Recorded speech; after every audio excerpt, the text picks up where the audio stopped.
Irmãos, a Bíblia ensina duas verdades sobre Deus. A primeira é que Deus é onipotente, ou que Deus é todo-poderoso.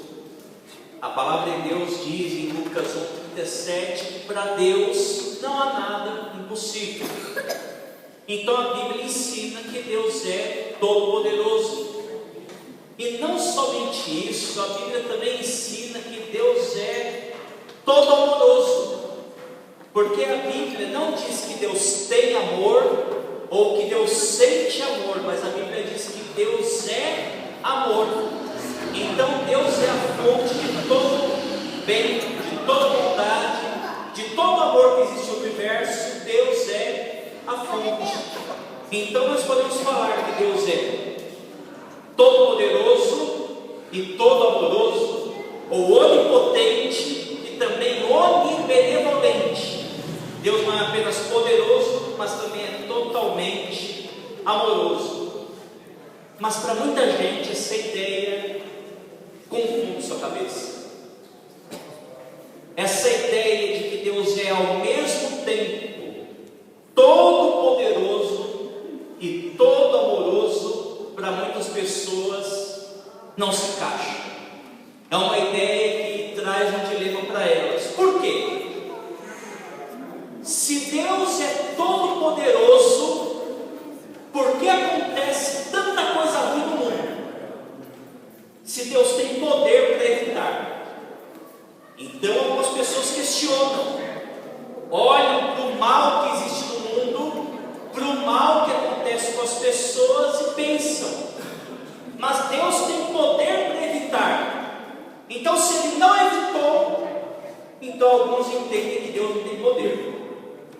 Ou há aqueles que pensam da seguinte forma: se Deus tem poder e não evita que coisas ruins aconteçam, então Ele não tem amor.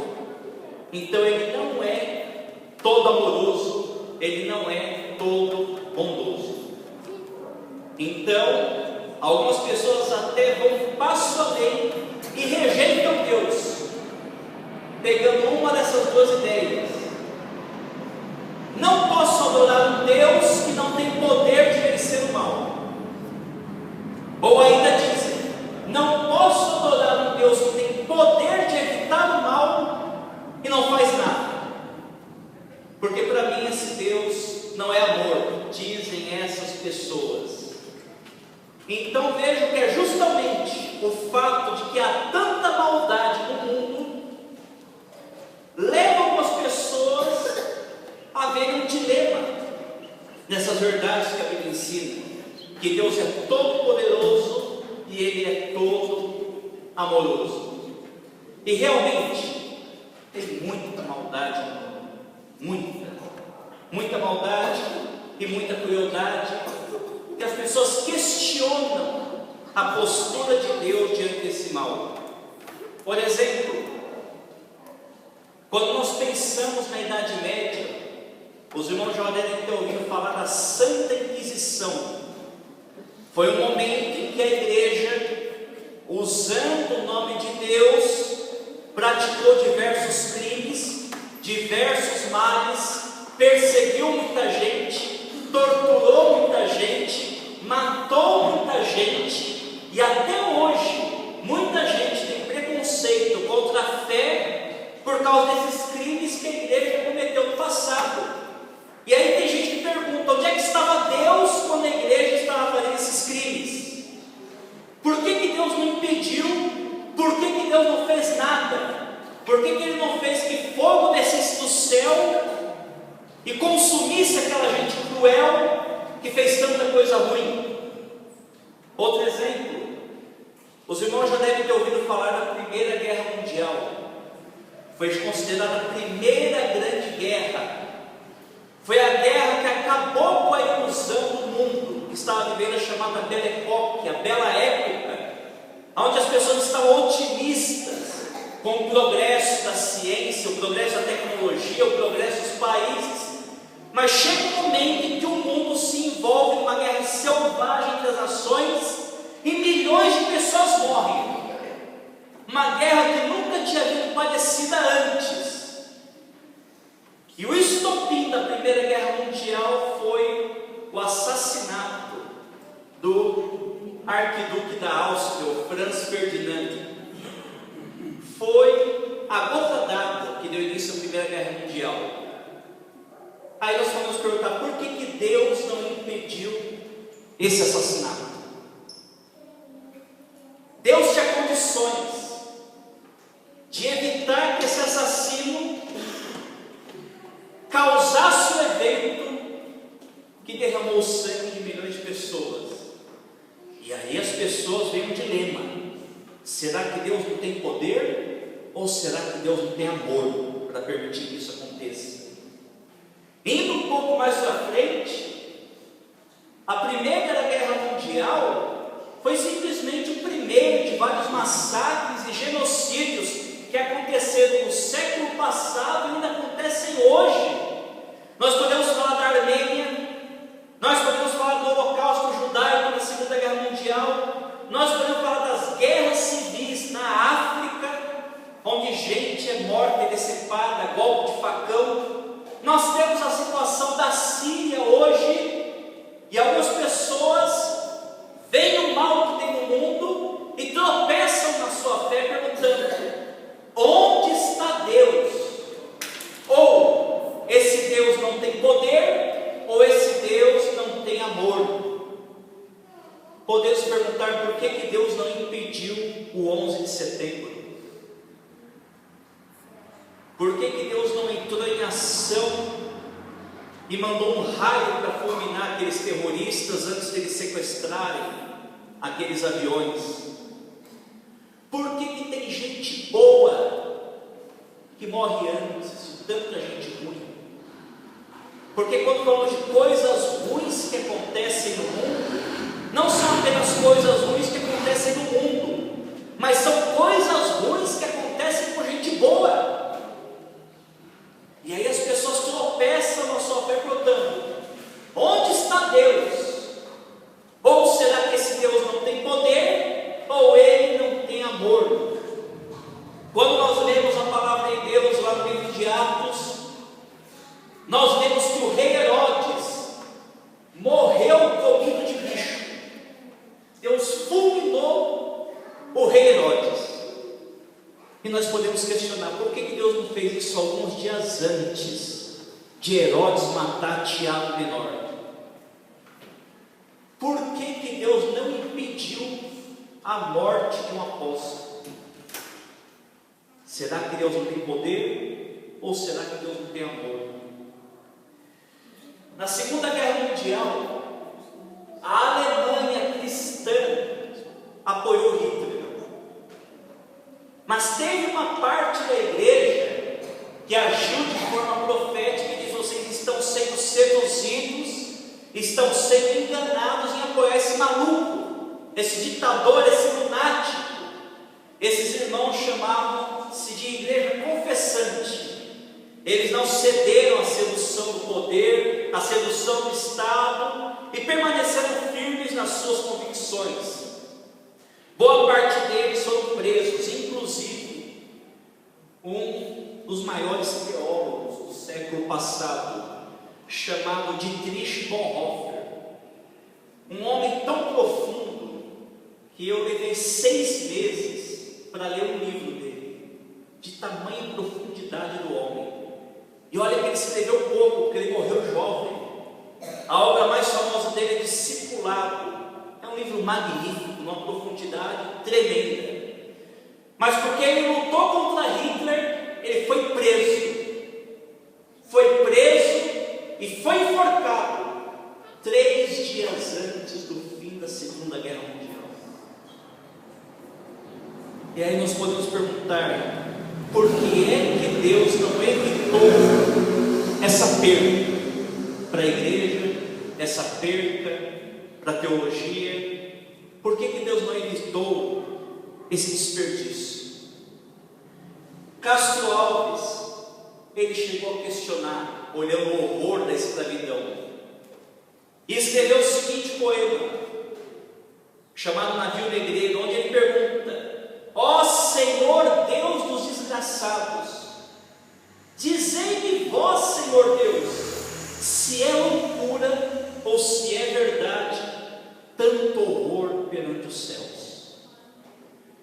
Então nós vivemos em um mundo em que coisas ruins acontecem, e coisas ruins acontecem com gente boa.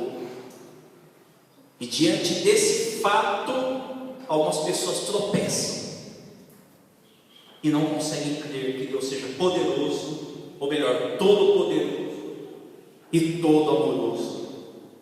E é por isso que eu quis ler com os irmãos 2 Coríntios, capítulo 12, versículos 1 ao 10. Porque a experiência de Paulo vai nos ajudar a entender esse dilema, essa aparente contradição entre o poder de Deus e o amor de Deus. Porque o que nos mostra esse texto aqui? Em primeiro lugar, nos mostra um bom homem sofrendo. Paulo diz que está sofrendo com um espinho na sua carne. É óbvio que isso não é literal, mas Paulo diz que está passando por uma experiência de sofrimento. E quem está sofrendo não é um homem corrupto, não é um homem perverso, mas é um dos maiores servos de Deus na história. Está sofrendo. Alguém que aceitou ser perseguido por amor a Cristo, alguém que abriu mão do seu conforto pessoal para pregar o Evangelho, alguém que amou a igreja de Jesus Cristo, se desgastou por ela, e este homem bom, este homem de Deus, este homem santo, está sofrendo. Eu não sei o que era esse espinho na carne, mas pelo que nós lemos no texto, não para ver que era algo que doía, trazia aflição para o apóstolo, porque quem já teve um espinho na carne sabe que dói. Então era uma experiência que trazia agonia e aflição para o apóstolo, e não só isso, era uma experiência humilhante para ele. Não sabemos porquê, mas Paulo se sentia muito mal com esse espinho na carne. Ele comparava essa experiência a ser esbofeteado pelo próprio Satanás. Só que esse texto mostra algo ruim acontecendo com um homem bom. E não somente isso, esse texto deixa bem claro que Deus tem poder, ou melhor, tinha poder para acabar com o sofrimento de Paulo, para remover esse espinho da carne dele.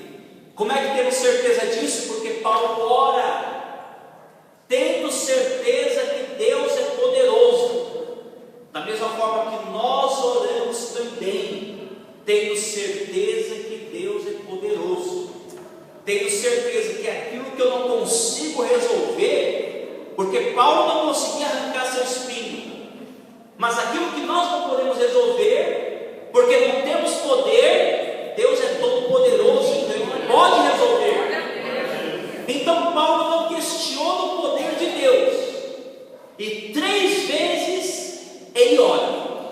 Porque ele ora? Porque ele sabe que Deus tem poder, porque Deus é todo poderoso. Então algumas pessoas questionam o poder de Deus vendo coisas ruins acontecer. Paulo estava passando por algo ruim e não duvida do poder de Deus. Então ele ora: Senhor, me livra. Senhor, tira-te esse espinho da minha vida. Senhor, me poupa desse sofrimento. Só que ao mesmo tempo o texto revela a resposta de Deus, que Deus não quer tirar esse espinho da vida de Paulo.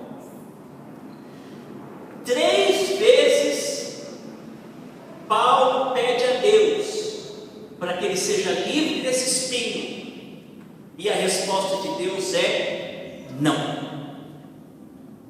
Não é que Deus não tem poder, mas não estava na vontade de Deus. A minha graça te basta, porque o meu poder se aperfeiçoa na fraqueza. E aí eu vejo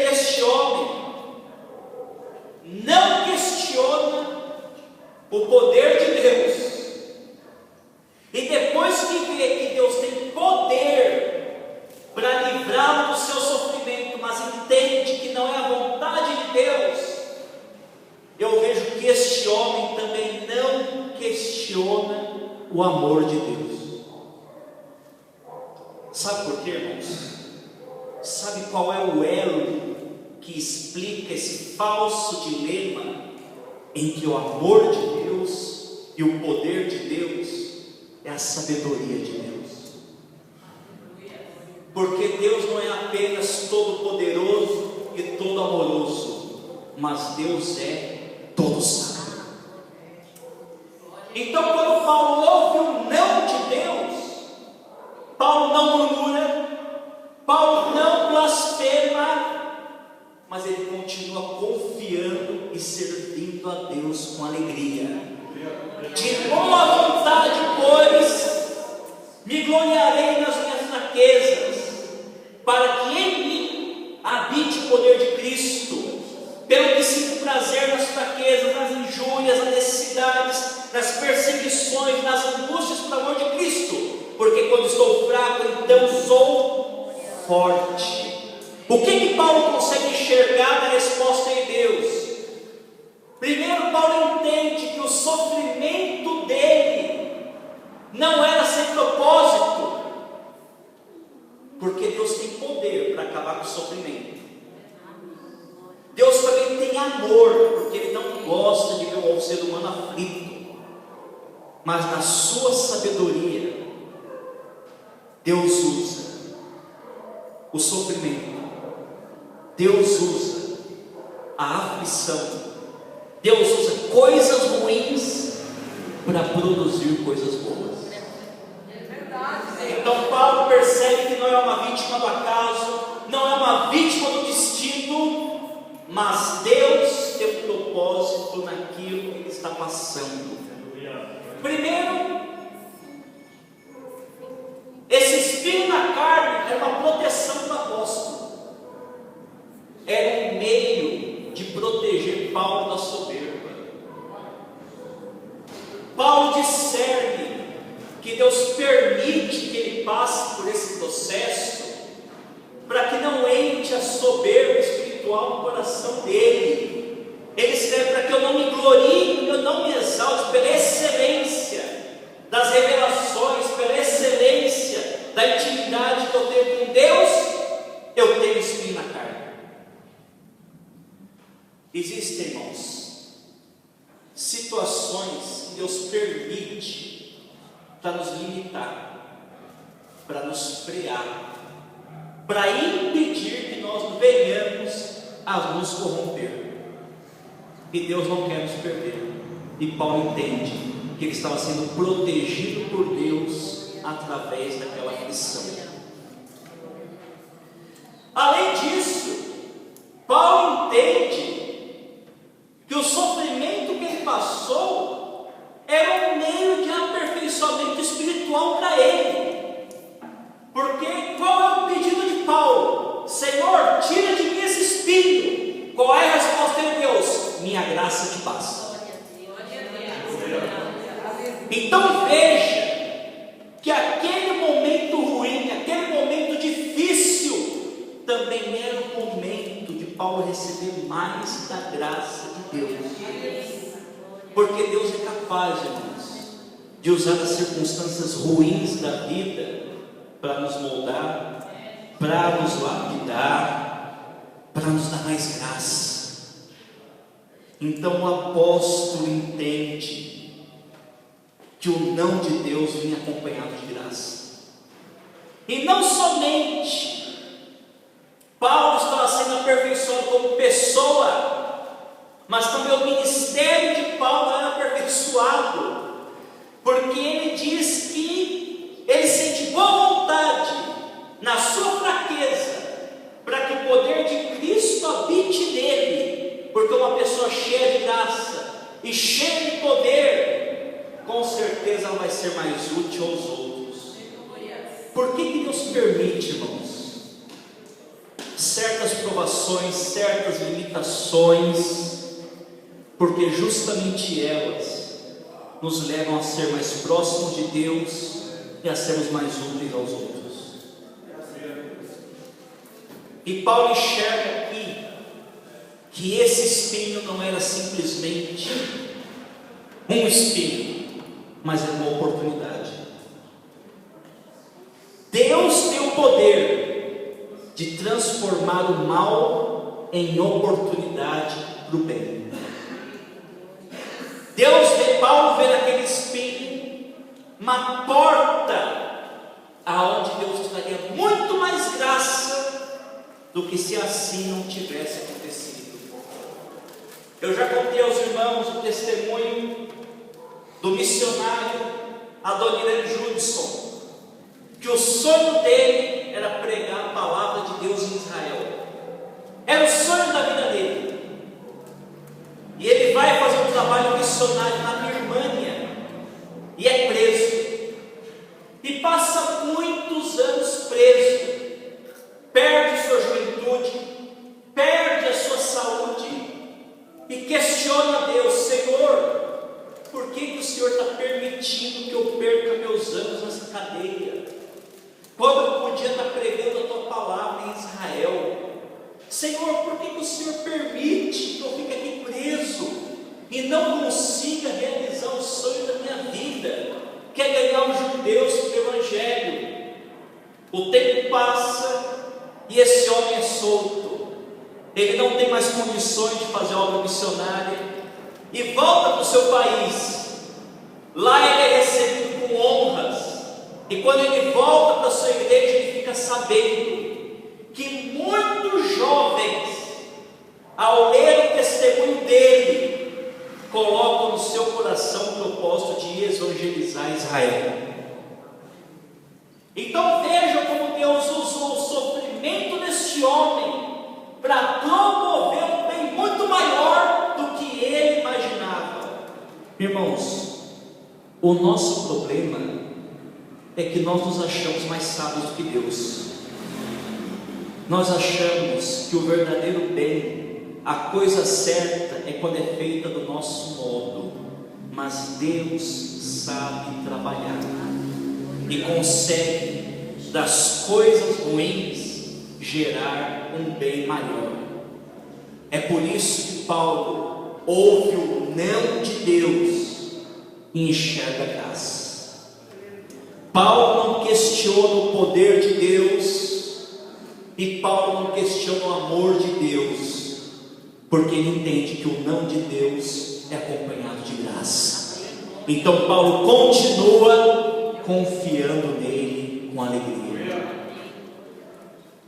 Sendo assim, irmãos, o que eu tiro da experiência de Paulo para nós nos dias de hoje, para que possamos entender que não há contradição entre o poder de Deus e o amor de Deus, quando olhamos para a sabedoria de Deus.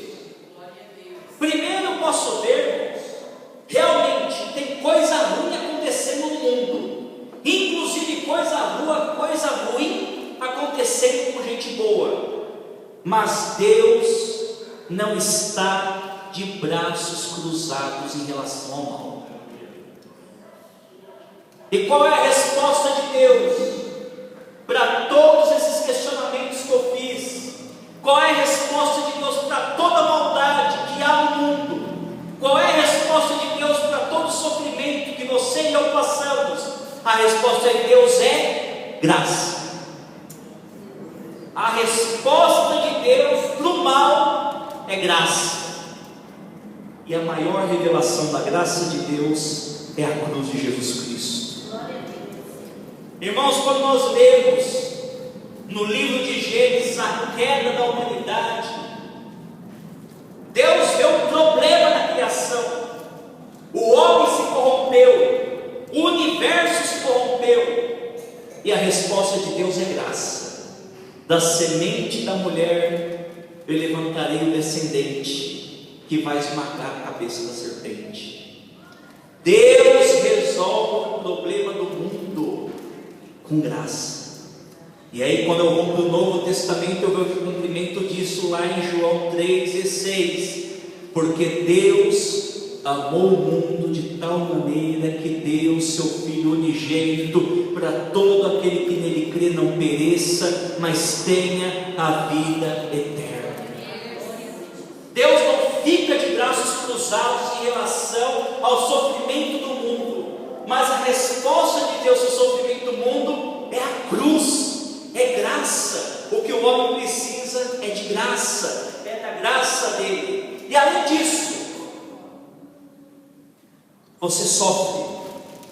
Este mundo é um mundo ruim, é um mundo perverso. Jesus concorda com isso. Deus tem a mesma visão do mundo. Jesus disse: no mundo vocês terão aflições, porque o mundo é mau. Só que Jesus veio andar nesse mundo. O próprio Deus aceitou sofrer o maior dos males. Lembra que eu falei que Deus usa o mal para gerar o bem? Pois é, Ele deu exemplo disso também. O próprio Deus aceitou abrir mão do seu Filho amado. Nós tradicionalmente falamos muito do sofrimento do Deus Filho, mas imagine o sofrimento do Deus Pai. Ele abre mão do Filho para que o Filho venha trazer graça ao mundo. O Filho vem e vive nesse mundo mau. Detalhe, eu e você somos pecadores. Alguns males que sofremos é consequência do nosso próprio pecado, mas Ele era justo, inocente, foi rejeitado, foi incompreendido, foi humilhado, foi traído, foi assassinado. Eu citei um monte de injustiças que aconteceram na história, mas o próprio Deus aceitou levar sobre si a maior de todas as injustiças, para que da maior das injustiças viesse a maior das bênçãos, que é a salvação do homem. Por isso que Paulo ensina: Deus revela o seu amor para conosco em que Cristo Jesus morreu por nós, sendo nós ainda pecadores.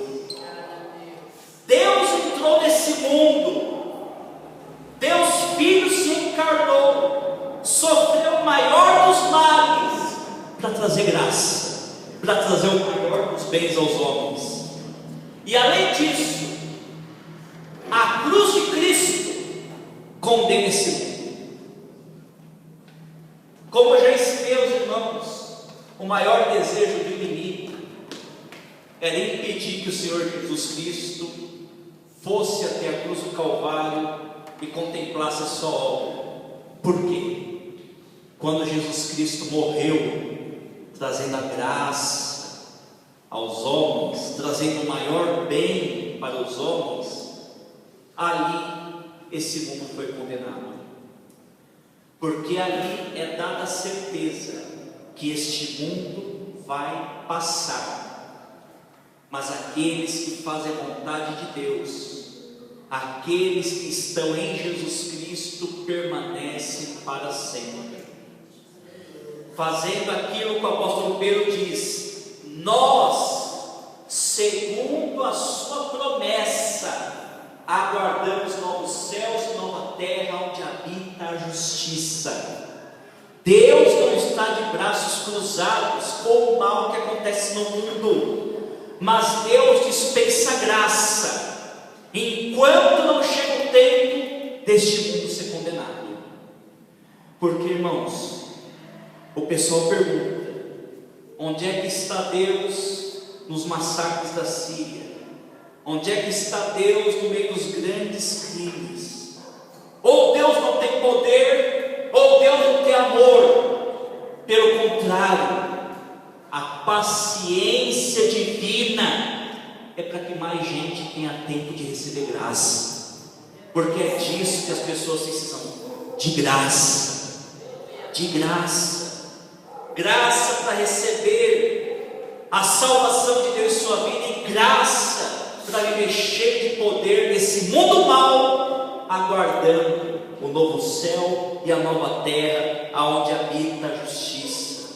Então, irmãos, Deus não está de braços cruzados, mas a resposta de Deus é a sabedoria da cruz. A cruz de Cristo explica a sabedoria de Deus e explica que não há dilema entre o poder de Deus e o amor de Deus, mas na sua sabedoria, Deus sabe como trabalhar para trazer graça para as pessoas.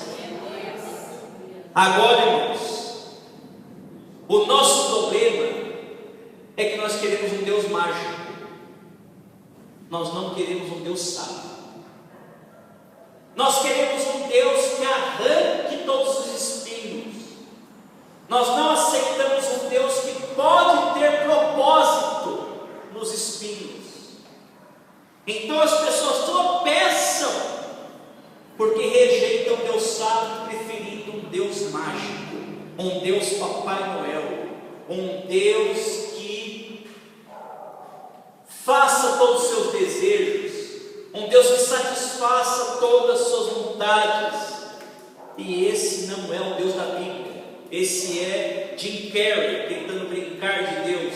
Eu recomendo que a igreja assista um filme chamado Todo-Poderoso, onde uma pessoa brinca de ser Deus, brinca de esbanjar o poder de Deus à vontade, mas quando percebe que não tem a sabedoria de Deus para lidar com o seu poder, ele percebe que grande erro ele cometeu. Um certo pregador disse o seguinte: se Deus me desse o seu poder por 24 horas, eu ia mudar muita coisa, eu ia começar a mudar várias coisas no mundo. Mas se junto com o poder de Deus viesse também a sabedoria dele, eu ia deixar tudo como está, porque eu ia entender que Deus está trabalhando, e Ele não vai fazer o melhor, Ele já está executando o melhor para trazer o que as pessoas mais precisam, e o que é graça. Mas é por isso que Paulo diz que a palavra da cruz, a sabedoria da cruz é loucura para quem está perecendo, porque as pessoas querem um Deus mágico, mas para nós que somos sábios, salvos, é o poder de Deus. Quem consegue discernir a sabedoria de Deus na cruz de Cristo, consegue louvar o Deus sábio, assim como o apóstolo Paulo louva o Deus sábio em Romanos 16, 27. Ao único Deus que é sábio, seja dada glória para todos sempre. E sabe o que eu tenho a dizer, igreja?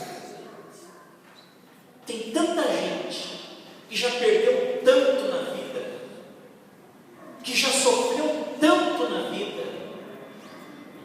mas que não viraram pessoas amargas, não viraram pessoas incrédulas, não viraram pessoas mesquinhas, mas continuam tendo a mesma atitude de Paulo, de boa vontade.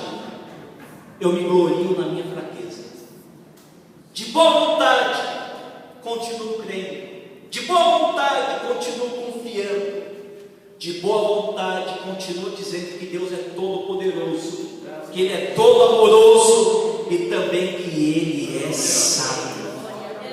Tem tanta gente que perdeu tanta coisa, mas consegue olhar para Deus e entender que Ele é um Deus que tem propósito, como disse Jó: Senhor, bem sei que tudo podes. Mas Deus não é apenas aquele que tudo pode, e nenhum dos teus pensamentos pode ser impedido. Deus não é apenas um Deus de poder, mas Ele é um Deus de sabedoria. E essas pessoas continuam louvando o Deus sábio, não tentam ensinar Deus a trabalhar, mas entendem que Ele já está trabalhando e continuam louvando e adorando. E eu pergunto: e você? Você está tropeçando por causa de algum espinho que está sobre a tua vida? Você está se tornando uma pessoa amarga, uma pessoa egoísta? Você está questionando o poder de Deus? Você está questionando o amor de Deus? Olha para a cruz de Jesus Cristo, porque foi por você. Olha para a cruz de Jesus Cristo e receba graça. Olha para a cruz de Jesus Cristo, você vai ver poder, amor